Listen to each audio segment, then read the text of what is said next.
창세기 말씀을 통해서 우리가 도전받고 은혜 받을 수 있는 가장 중요한 접점은 하나님께서 이 세상의 모든 근원이 되신다는 것과 함께 천지를 창조하신 그 하나님이 지금은 무엇을 하시겠는가 하는, 또 지금은 무엇을 하실 수 있겠는가 하는 것에 대한 합당한 질문이라고 싶습니다. 무슨 말이냐면, 이 세상을 누가 만드셨을까? 이 세상의 근원과 이 세상에 처음에 하나님께서 하신 일, 그 위대하신 일이 창조였다라는 믿음과 함께, 그런데 그 하나님께서는 여전히 이 땅에 그 놀라운 전능의 손길과 하나님께서 함께 하시는 그 사랑으로 함께 하시고 이끌고 계신다라는 것이지요. 그리고 저는 이 창세기 말씀을 통해서 아무것도 없는 것에서 지금을 만들어내실 수 있었던 그 하나님께서는 그 동일한 능력과 권위로 지금도 동일한 일을 하실 수 있다, 이렇게 믿습니다.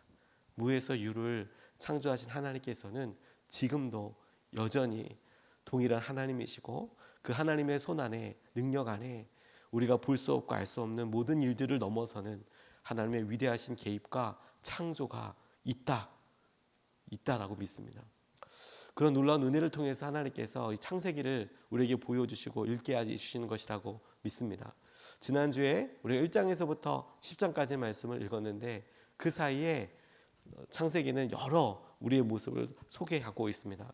창조의 하나님, 하나님께서 사람을 만드시고 그 사람을 만드신 것에 대한 교제와 에덴 동산에서의 일들 뿐만 아니라, 안타깝게도 아담으로부터 시작된 그런 불순종과 악한 일들, 그래서 타락된 여러 일들, 그리고 그 타락의 여러 결과들, 그 결과들로 인하여서 일어나게 된 또 가정에 있었던 여러 일들, 이런 줄줄이 그런 일들을 우리가 쭉 읽게 되었었는데, 그래서 시간이 훨씬 지난 그 어느 날에 다시 한번 우리들에게 있었던 어리석고 연약한 모습에 대해서 오늘 창세기 말씀이 우리에게 보여주고 있습니다.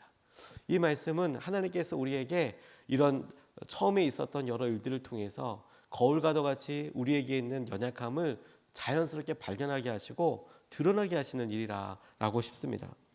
사람들을 만드신 하나님께서 여전히 우리 가운데 있으신 그런 일들을 말씀을 통해서 드러나게 하시고, 하나님 우리에게 깨닫게 하시는 것을 통해서 오늘 우리가 두 가지로 같이 붙잡고 기도하고 싶습니다. 오늘 이 바벨탑 사건의 이야기에서 우리가 첫 번째로 발견하고 우리의 모습 속에서 중요한 기준으로 질문하고 기도하고 싶은 것은 그들이 하나 되려고 했던 일들의 결과입니다.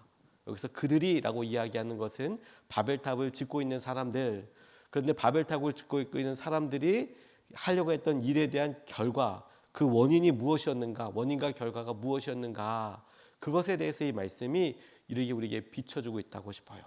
여러분, 이 말씀을 우리가 아무런 선입견 없이, 그래, 그들이 모여서 하려고 했던 일들은 어떤 일들인가라는 것에 한번 중심을 두고 이 말씀을 한번 읽어보면 어떨까 싶습니다. 1절에서부터 6절까지의 말씀을 보면 이렇게 나와 있습니다. 처음에 세상에는 언어가 하나뿐이어서 모두가 같은 말을 썼다. 사람들이 동쪽에서 이동하여 오다가 시날 땅 한 들판에 이르러서 거기에 자리를 잡았다. 그들은 서로 말하였다. 자, 벽돌을 빚어서 단단히 구워내자. 사람들은 돌 대신에 벽돌을 쓰고 흙 대신에 역청을 썼다. 그들은 또 말하였다. 자, 도시를 세우고 그 안에 탑을 쌓고서 탑 꼭대기가 하늘에 닿게 하여 우리의 이름을 날리고 온 땅에 흩어지지 않게 하자. 주님께서 사람들이 짓고 있는 도시와 탑을 보려고 내려오셨다. 주님께서 말씀하셨다. 보아라, 만일 사람들이 같은 말을 쓰는 한 백성으로서 이런 일을 하기 시작하였으니 이제 그들은 하고자 하는 것은 무엇이든지 하지 못할 일이 없을 것이다. 이렇게 이야기하고 있습니다. 그들이 하고자 했던 일을 가만히 생각해 보면, 여러분, 아무 선입견 없이 보게 된다면 이동해 왔고 들판에 머물렀고 자리를 잡았습니다. 이게 나쁜 일입니까? 자연스러운 일 아니지 않습니까? 자연스러운 일 아닙니까? 이동했고 들판을 만났고 거기에서 자리를 잡았습니다. 도시를 만들었습니다. 어쩌면 자연스럽게 필요한 일들이었을 수도 있다고 그렇게 생각이 듭니다. 그들의 말 가운데, 자, 벽돌을 빚어서 단단히 구워내자. 사람들은 돌 대신에 벽돌을 쓰고 흙 대신 역청을 썼다. 이건 아무런 죄라고 할 수 없지 않겠습니까? 건물을 지었고 건물을 지을 때 그들에게 있는 재료와 기술을 가지고 보다 더 나은 건물을 지은 겁니다. 그리고 자, 도시를 세우자. 그 탑을 쌓자. 그리고 탑 꼭대기에 하늘에 닿게 하여 우리의 이름을 날리고 온 땅에 흩어지지 않게 하자. 이 부분도 조심스러운데 그들이 직접적으로 언급하고 있지는 않지만 말씀드린 대로 아무런 선입견 없이 본다면 탑을 쌓는구나. 도시를 세우는 거구나. 아, 높게 쌓는 거구나. 흩어지지 않으려고 하는 거구나. 이름을 날리려고 하는 거구나. 이렇게 보면 여러분, 우리가 아무런 선입견 없이 믿음의 눈으로 보지 않고 이 내용만 읽어보면 흔히들 여러분 우리가 우리끼리 모였을 때 그래 우리 다 같이 모여서 이렇게 하면 행복하게 살아보자. 건강하게 살아보자. 단단하게 흩어지지 말아보자. 우리가 하나 되어서 한번 그 일을 해보자. 이런 일들과 아주 비슷하고 흡사한 모습이라는 것을 발견할 수 있습니다. 우리가 이 일이 일어나게 될 결과를 보면서 그래 하늘에 닿게 하자는 것이 어떤 의미인가. 그래서 하늘의 이름 흩어지지 말자라고 이야기할 때 그들이 마음속에 품고 있는 어떤 마음의 방향이 어디인가 이렇게 묻기 전에 그냥 일반적인 만남에서 보면 누구든 자 우리가 자연스럽게 이동해서 만나서 그 가운데 공동체를 세우거나 혹은 거기에 사람들의 무리가 생기고 그 무리들이 생기는 가운데 그래 조금 더 편하고 조금 더 좋고 조금 더 안전하고 조금 더 유익하고 조금 더 우리가 서로에게 힘이 되고 하는 모임들은 너무도 자연스럽게 나올 수 있는 우리의 일상적인 모습과 닮아 있다는 거예요. 그런데 여러분 오늘 말씀에서 우리가 주목하고 싶은 것은 그런데 그곳에 주님이 없으면 그곳에 하나님이 안 계시면 우리가 갖고 있는 만남과 모임의 흐름이 어디로 가는지에 대해서 자연스럽게 드러나게 하신다라고 싶어요. 하나님이 없는 모임이 결국에 지향하는 바가 뭐였는가? 그 처음이 혹은 선하다고도 이해할 수 있고 혹은 아무런 의도가 없었다라고도 이야기할 수 있고 그들의 마음속에 모두가 다 그런 생각을 갖고 있지 않았다고 하더라도 결국에 그곳에 하나님 없는 곳에 있었던 일의 결과들을 가만히 보니까 자신들을 중심으로 한 모임이 되고 하나님을 배척하는 모임으로 보일 수 있는 영역들이 더 많이 늘어나게 되고 그런 일이 일어나게 됐을 때 적어도 그들은 알건 모르건 그들은 적어도 그들이 말했던 것에서 난 하나님이 싫어 하나님을 배척해 하나님을 대항해 라고 하지 않았다고 하더라도 적어도 오늘 본문 말씀에서 명확하게 보이는 것은 그들의 처음이 어디이고 그들의 자존감과 자신감과 교만의 끝이 중간이 어디서 바뀌어졌는지 상관없이 어느 순간에 하나님이 보시기에는 저들의 교만이 보이더라는 거예요. 저들이 하고자 하는 것이 내가 없어도 나 없어도 저들이 하려고 하고 하는 일이 하나님 보시기에 심히 두렵게 위협적으로 보였다라는 점입니다. 이게 여러분 우리에게 주는 영적인 도전이 있다라고 싶어요. 우리는 여러분 하나님께서 우리에게 보시기에 하나님께서 우리에게 보시는 것과 상관없이 늘 우리는 우리의 입장에서 나는 교만하지 않아요. 나는 괜찮아요. 하나님 제가 이렇게 하는 것은 하나님을 위해서예요. 하나님 교회를 위해서예요. 하나님 이렇게 하는 것은 하나님 우리가 제 마음 아시잖아요. 그냥 모였어요. 그래서 하나 됐어요. 성을 쌓은 거예요. 탑을 쌓은 거예요. 이건 하나님의 영광을 위해서예요 라고 심지어 이야기해도 하나님이 보시기에는 그것이 갖고 있는 칼끝의 방향이 하나님의 존엄과 하나님의 역사하심과 하나님을 대항하고 하나님을 배신하는 것과 너무도 똑같다라는 거예요. 저는 이것이 우리에게 주는 중요한 하나님을 향한 경외함과 하나님의 말씀 앞에 우리가 어떻게 서야 되는지에 대한 겸손을 회복시켜 주신다라고 싶어요. 하나님이 우리의 모임과 우리의 공동체의 중심이 되지 않으면 어떤 모임도 우리의 자신의 생각과 마음으로 가다 보면 그것이 심지어 융성해 보이고 잘 간다고 하더라도 하나님이 보시기에 심히 안타까운 모임이 될 수 있다. 그럼 무엇을 해야 합니까? 하나님께서 우리의 가정, 우리의 삶, 우리의 교회, 우리의 공동체 가운데 중심이 되셔야 되는 거구나. 하나님 중심으로 세워나가야 되는 거구나. 하나님께서 하실 것을 놓고 보게 하여 주시는 거구나. 전 이것이 바벨탑 사건을 통해서 하나님께서 첫 번째로 우리에게 이야기하시는 중요한 메시지라고 싶어요. 그리고 두 번째로 같이 붙잡고 싶은 것은 그런 죄들의 결과입니다. 그들의 삶에 드러났던 결과들. 이것을 죄라고 쓰지 않고 여러분 되어진 결과를 놓고 보니까 그리고 하나님께서 되어진 결과를 보고 너희들 그 중간에 너희들이 잘 깨어서 보지 않으면 죄가 너희를 엄습하고 너희들을 무너뜨릴 거야 라고 가인에게 이야기했던 것처럼 너희들 잘 보고 다른 사람들과 비교하고 하나님과 비교하고 이런 일이 있기를 잘 보고 판단하지 않으면 언제 죄가 너희들 들어왔는지 모를 거야. 그런데 그 순간은 모를 수 있지만 결과들을 보니까 이게 죄로부터 시작된 거구나를 알게 되는데 이 죄로 인한 결과를 보니까 불통이더라는 거예요. 서로 소통하지 못하더라는 겁니다. 7절에서부터 9절까지의 말씀을 보면 이렇게 나와 있습니다. 자, 우리가 내려가서 그들이 거기에서 하는 말을 뒤섞어서 그들이 서로 알아듣지 못하게 하자. 주님께서 그들에게 거기에서 그들을 온 땅으로 흩으셨다. 그래서 그들은 도시 세우는 일을 그만두었다. 주님께서 거기에서 온 세상의 말을 뒤섞으셨다고 하여 사람들은 그곳의 이름을 바벨이라고 한다. 주님께서 거기에서 사람들을 온 땅에 흩으셨다. 이렇게 이야기하고 있습니다. 하나님 보시기에 악한 일을 하고 있는 사람들 가운데 하나님이 하신 일이 무엇이냐면 그들이 언어가 뒤섞이게 되는 것이었습니다. 서로 소통되지 않도록 하는 것이었습니다. 하루아침에 일어난 이 일은 그들이 공통으로 함께해야 될 여러 일들에 이 분열이 일어나기 시작했습니다.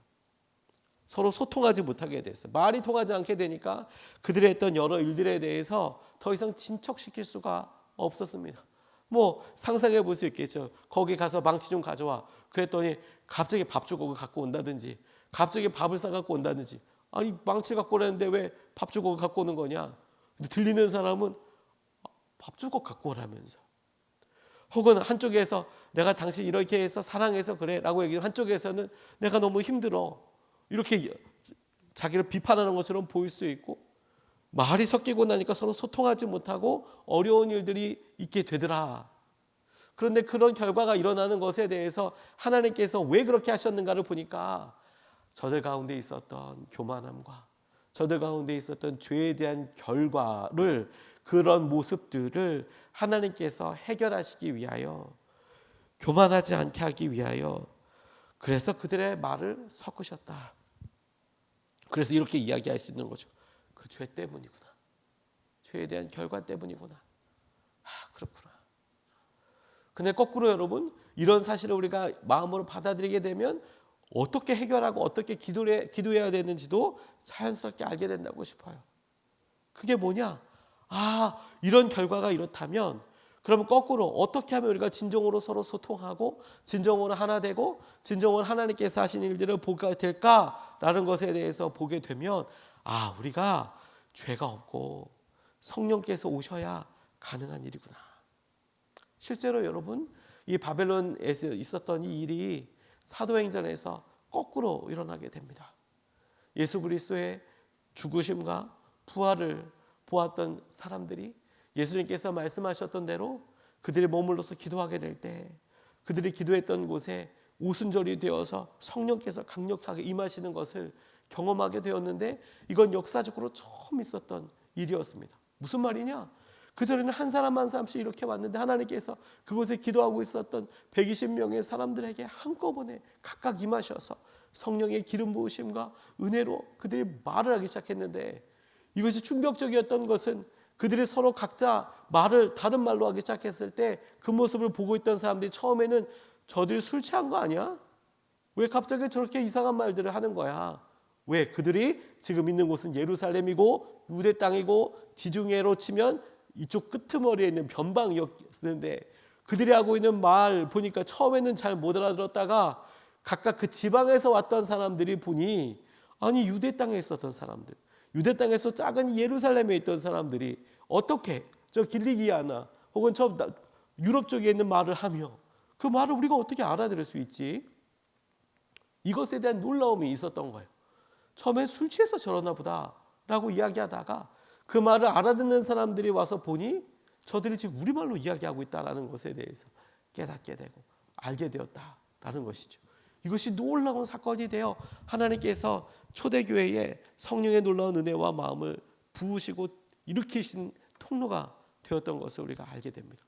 근데 거기서 주목해야 될 것이 무엇이냐면 죄의 결과로 인하여서 서로 사람들 가운데 불통하고 소통되지 않았던 것에서 성령께서 임하시고 첫 번째로 회복하신 일이 무엇이냐면 서로가 모르는 사람조차도 지역을 넘어서 문화를 넘어서 서로 통하고 서로 이야기하고 서로 기도하고 서로 하나 되게 됐던 일에 하나님께서 함께 하시더라는 거예요. 그리고 선교의 역사도 이와 같은 관점에서 바라본다면, 선교를 여러 가지 관점에서 바라볼 수 있겠지만 이와 같은 관점에서 바라본다면 하나님께서 그들에게 하셨던 이 놀라운 하나 되게 하심을 저들이 직접 예수 그리스도의 복음을 붙잡고 사람들에게 찾아가서 그들의 말로 전하고 그들의 평생의 삶으로 나누고 증거하는 그런 삶이 되더라라는 것에 우리가 주목하고 싶어요. 죄를 통과한 말들은 다 다르게 들릴 겁니다. 자신을 통과하고 자신의 욕심과 혹은 욕심까지는 아니더라도 자신의 연약함을 통과하면 자신의 삶에서 이런 부분을 얘기하지 않고 반만 얘기해주고 3분의 1만 얘기해주고 그렇게 얘기하면 듣는 사람은 무슨 말인지 몰라요. 이게 나를 좋다고 하는 말인지 싫다고 하는 말인지 이게 뭐 어쩌자는 말인지 몰라요. 사람을 통과한, 죄를 통과한, 우리 자신을 통과한 말들은 다 그렇게 들립니다. 그런데 성령을 의지한 말씀의 선포와 성령을 통과한 말들은 사람들에게 진심과 은혜가 다가가도록 하게 된다고 하나님께서 우리에게 보여주시는 말씀이라고 싶어요. 그리고 이것이 오늘 우리 교회와 우리에게 꼭 필요한 말씀이라고 싶습니다. 성령께서 우리의 삶의 중심이, 우리 교회의 중심이 예수님이 되셔야 한다. 이것은 주님이 맞느냐라는 확인뿐만이 아니라 더욱더 그러해야 한다. 우리의 마음의 모임의 중심은 친교 모임도 아니고 그냥 모였으니까 좋네, 놀러 다니까 아주 좋네, 자녀들을 키우니까 좋겠네, 이런 수준이 아니라 주님이신가? 우리의 모임의 중심은 주님이신가? 뿐만 아니라 우리가 하는 말은 그 사람들의 어떤 상황과 말과 나 자신을 통과되는 말이 아니라 성령께서 우리에게 주신 말대로 말하고 그 성령께서 하시는 일대로 우리가 가정에서나 교회에서나 우리의 삶에서 이끌어 나갈 것인가? 이것이 우리에게 중요한 마음의 도전과 그리고 하나님을 향한 순종이 되어서 오늘 우리가 가정에서나 사람들을 만날 때에나 우리의 교회에서나 하나님께서 주신 은혜와 마음을 누리고 붙잡게 되는 주님의 도전과 말씀이 되시기를 우리 함께 기도하며 의지하고 싶습니다. 두 가지 말씀을 같이 나눴습니다. 첫 번째, 그들이 했던 일들을 가만 보면 경계를 나누기가 어렵습니다. 어떤 경계? 어디가부터가 교만이고 어디가부터가 죄고, 그들이 모였던 것, 그들이 뭐 도시를 쌓았던 것, 벽돌을 빚었던 것, 이런 것들을 죄라고 할 수는 없습니다. 근데 어느 순간에 우리가 정신 바짝 차리고 있지 않으면 하나님이 위에서 보시고 이것들 뭐 하는 거야? 자기들의 도시를 만들고 있네. 이런 상황이 없도록 기도해야 한다는 거예요. 어느 날 보니 그건 널 위해서 만든 거잖아. 그건 네 거잖아. 그게 어떻게 날 위한 거야? 두 번째, 죄의 결과들이 하나님께서 그런 죄를 보시고 연약함을 보시고 만든 것이 소통하지 않게 말을 흩어버리신 것들은 오해와 여러 상황들 가운데 하나님, 우리가 성령의 은혜와 이끄심만을 온전히 구합니다. 붙잡아 주시고 이끌어 주셔서 주님께서 행하시는 것을 누리게 하여 주십시오. 그리고 주님의 계획을 보게 하여 주십시오. 주님만 따라가면 충분하지 않겠습니까? 그 결과가 무엇이든 주님께서 행하시는 것에 우리가 온전히 집중하고 나아가면 좋겠습니다. 이것을 붙잡고 두 번 나눠서 같이 기도하겠습니다. 첫 번째로, 하나님 우리의 모임 가운데 임하셔서, 하나님 우리의 가정 가운데 임하셔서 하나님 때문에 모이고 주님 때문에 살아가게 하여 주십시오. 하나님 어느 순간에 우리가 우리의 모임과 상황들 가운데 있었을 때 그래 그게 필요하지, 그것도 있어야지, 그래야지 해서 했던 여러 일들에 하나님이 보시고 이건 바벨탑이다, 이건 바벨의 냄새다 라고 하신 일이 없도록 하나님 우리의 모임 가운데, 우리의 가정 가운데 우리가 하나님을 중심으로, 주님을 중심으로 모이고 살아가게 하여 주십시오. 우리가 첫 번째로 같이 함께 기도하시겠습니다.